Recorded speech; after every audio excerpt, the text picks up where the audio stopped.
So hello everyone, কেমন আছো তোমরা? আমি বেশ ভালোই আছি। আজকে হচ্ছে ছোট্ট একটা ব্লগ করেছি তোমাদের জন্য। আর দেখো, আমি তো এখানে সেজেই নিয়েছি রাধাষ্টমীর একটা শর্ট ভিডিও, ছোট্ট একটা। তো কেমন হয়েছে সাজটা অবশ্যই তোমরা কমেন্ট করে বলবে। আর দেখো, আমি এখানে এই সাজতে যে আমার কতটা সময় লেগেছে সেটা অবশ্যই তোমরা দেখতেই পাবে। বিশ্বাস করো, আমি এখন ভাবছি যে যারা মানে বড় বড় ইউটিউবাররা যে আমাদের থেকেও লেভেল উপরে আছে, তো তারা একটা ভিডিও শ্যুট করতে কতটা সময় লাগে এবং রেডি হতে কতটা সময় লাগে সেটা আজকে আমি বুঝতে পেরেছি। কারণ হচ্ছে দেখো, একটা ভিডিও বানানোর জন্য কতটা মানে সময় নিয়ে রেডি হতে হয় সেটা মানে কি বলবো তোমাদের, না বললে তোমরা হয়তো বুঝতে পারবে না।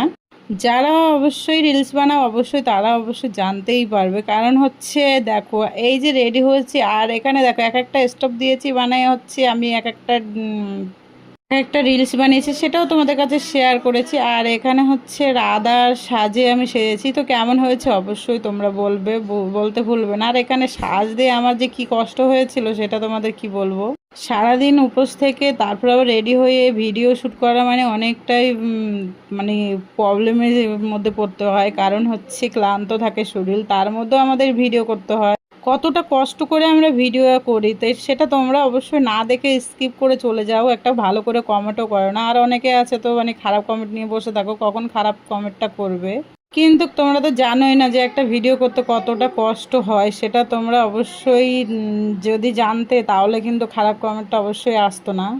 আর দেখো, আমি এখানে মানে অনেকেই পার্লারে সাজে, তো বাট আমি পার্লারে সাজিনি, আমি বাড়িতে বসে সেজেছি। আর সকালবেলা গেছি ফুল আনতে, ফুলও পাইনি, এমন অবস্থা। আমার দুর্ভাগ্য। তো আমি কটা সাদা ফুল ছিল সেই দিয়ে আমি মালা গেঁথে নিয়েছি। এই 1 ঘন্টা বসে বসে আমি মানে একটা করে ফুলের মালা নিয়ে এসেছি জাস্ট এখানে।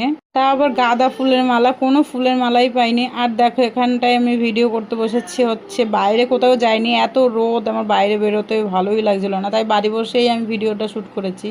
প্রত্যেকটা ভিডিও রিলস তোমাদের কাছে শেয়ার করেছি। প্রত্যেকটা মানে ভিডিও মানে যেগুলো আমি যতটা ভিডিও রিলস তৈরি করেছি রাধা মাধবের, সব কিছু তোমাদের কাছে তুলে ধরলাম। আর আমি সেজেছি, একা একাই সেজেছি, কেমন লাগছে অবশ্যই কমেন্টে বলবে।